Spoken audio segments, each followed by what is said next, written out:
Welcome back to the news at 10. The first son of MKO Abiola, presumed winner of the June 12, 1993 elections, Kola Abiola, has described the highest honor given to his father as a confirmation of his father's victory in the 1993 elections. In an interview with our correspondent Benga Ashiru, Mr. Abiola says the demand for the outright release of the 1993 election result by the Senate does not erase the significance of the president's gesture as a recognition of his father's election victory.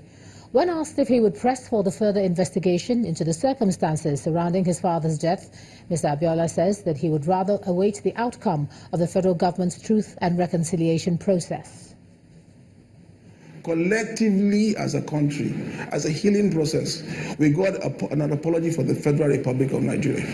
I mean, what else do you need? The Senate is pressing a demand that the federal government should go ahead to declare the result of the June 12, 1993 elections. Like Okorocha used to say, that's what's the thing he says? Very easy. How many times have I been to the National Assembly and all they do on that day is just talk? Even if just for the record. No, all they do is just talk.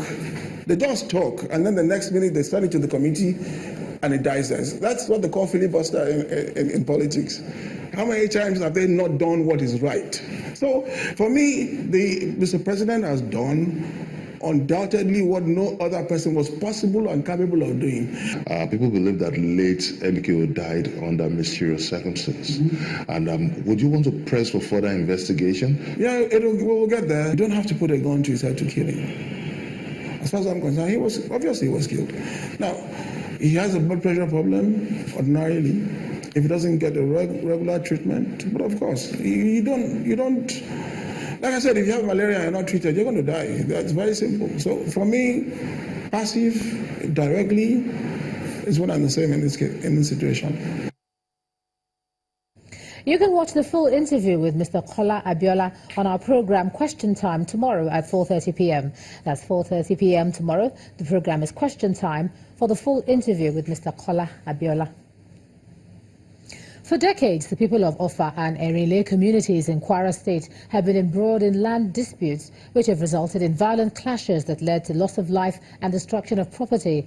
And this has also led to peace initiatives from the state government, which includes a sporting competition to foster unity among the communities. On our community report tonight, we take a look at the peace-building efforts of the Kwara communities.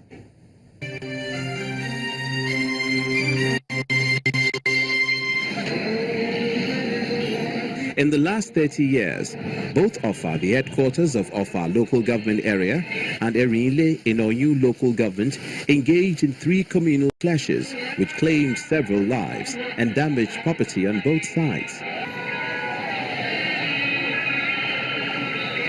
Before now, about 9 communities in local government of Abiola stock held a peace meeting where it was resolved to bury the hatchet. The representative of the Ofa community at the occasion tendered an apology for whatever misgivings they have against them. We of Ofa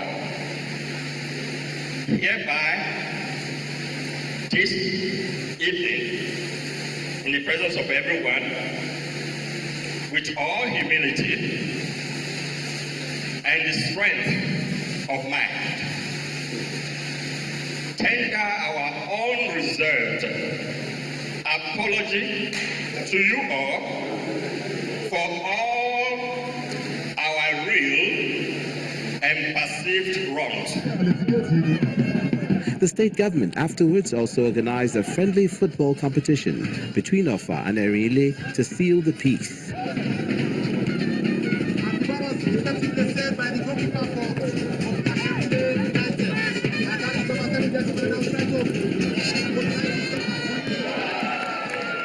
The special assistant to the state governor on conflict resolution, while explaining the rationale for the event, noted that there's a need to engage the youth of the area in friendly competition to guard against destruction and crisis. we will make it an annual event. We will sustain it not only of Ananile, but other people, other places where conflict has arrived. We need to do that to sustain it. We are doing that to all the places in Kwara State and Nigeria. While the opening ceremony was held in Erinle, the closing and final ceremony was held in Offa Township Stadium, where Offa and Erinle formed a team to slug it out with the composition of 7 other communities. The stadium, which had been abandoned for long due to lack of sporting activities, came to life with people from both communities thronging the arena. At the end of the friendly competition, the traditional rulers commend the initiative of the state government and assured them of their readiness to work together for peace and development of their areas. Today make a very great day. Seeing me and Obaeleri Agbalagba, together with all our sons and daughters, both Erinle and Offa, jubilating. You can see everybody's faces. All of us are happy because we know God created us together. God never made mistake by putting us nearer to each other. And there's no way anyone can live for another. So we just have to learn to live together. This exercise is just to build up the youth, because they are the materials that are being used at any given time, right? To try and build up a spirit of sportsmanship. That's what we are after. This posture shows a recognition of the need to engender peace between erstwhile hostile communities for the safety and security of the people of Kwara State.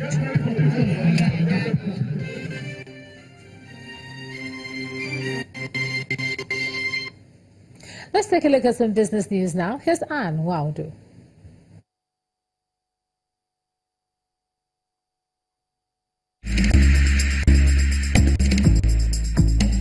You First. First Bank.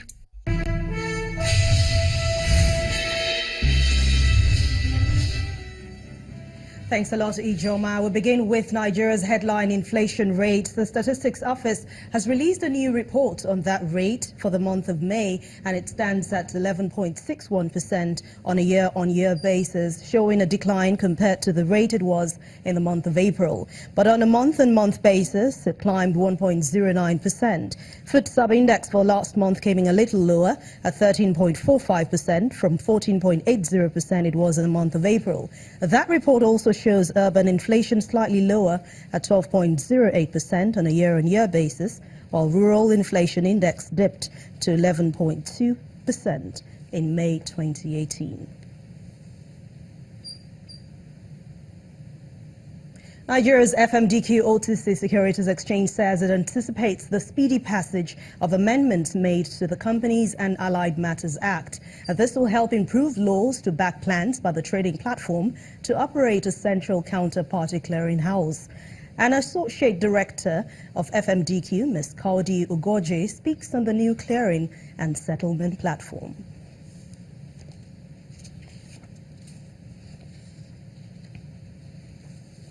Italy's Supreme Court has thrown out an appeal from Shell and 4 former Shell managers to thwart a corruption trial involving ENI's chief executive, Claudio Descalzi. The long-running graft case, an alleged corruption in Nigeria involving 9 current and former executives and contractors, revolves around the 2011 purchase of Nigeria's OPL 245 offshore oil field by ENI and Shell for about $1.3 billion. The appeal was aimed at reversing the trial of the preliminary hearing stage due to what it said was procedural errors, but the court decided the appeal was inadmissible. The next hearing for the trial, which began last month, has now been set for June the 20th.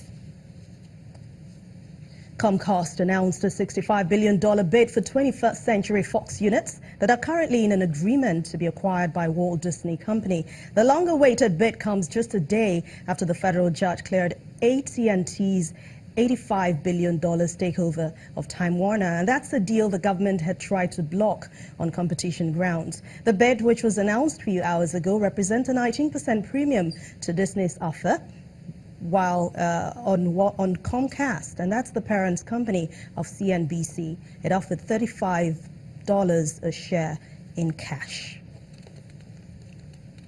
Let's see how the Nigerian Stock Exchange fared today. The bears halted a two-day bull run at the close of business today as investors reverted to profit-taking mode. Let's hear more from Tosin Additional.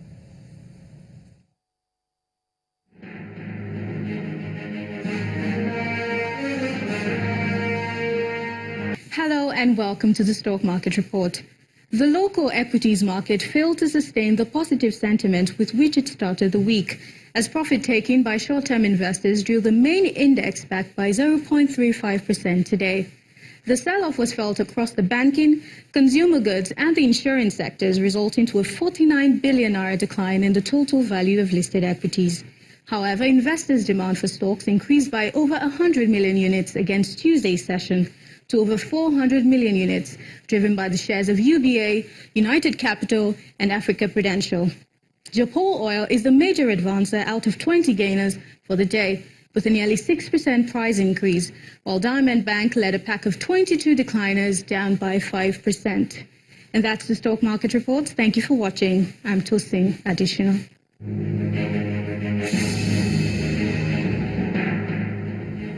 Thank you, Tosin. For major world stock markets, they have ended today's session mostly in the red as investors are reacting to interest rate hike by U.S. Federal Reserve. Let's take a look at the figures for today.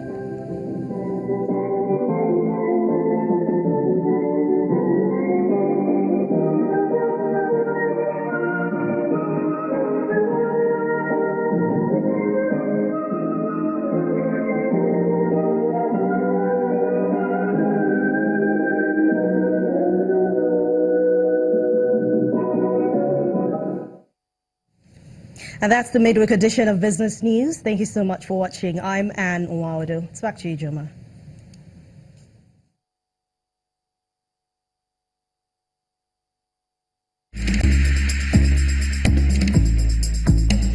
You first. First Bank. Thanks a lot, Anne. The Cross River State government has asked African countries to remain united irrespective of the challenges facing the continent. Governor Ben Ayade made the call at the unveiling of the theme for the 2018 Calabar Carnival called Africanism.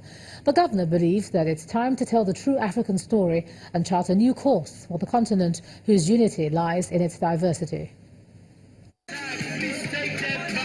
Some call it Africa's biggest street party, the Calabar Carnival, an event which holds in Cross River State, South Nigeria. Proper planning is key to success, and that's why Governor Ben Ayade is meeting with the band leaders and EXCO members. First on the lineup is the unveiling of the theme, Africanism.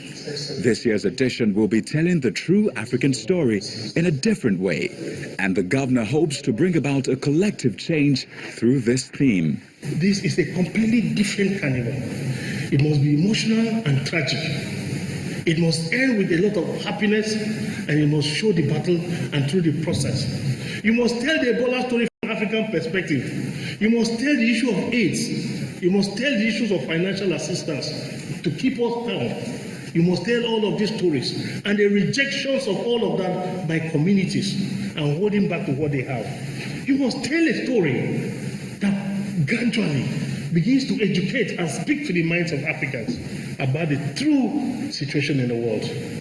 With this task set before them, the band leaders promised to up the game by putting together a better show with the government support. So, we are very, very enthused, and we feel you, we feel your passion.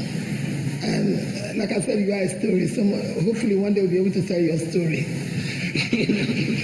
So we thank you very much for having us. We thank you for giving us the opportunity. We thank you again and again for sustaining the carnival. Carnival is for entertainment. It's good for us to position it properly as an income-making business. And in Brazil, over 3 days can make $5 billion. There is no reason why Calabar can give it just $1 billion. The carnival runs from December the 1st to the 31st every year. And with this unveiling, preparations begin in earnest for Africanism 2018. Still ahead on the news at 10, Spanish Football Federation orders former captain Fernando Hierro to take charge of the national team following sack of Julian Lopetegui on the eve of the World Cup. That's on sports. Just stay with us.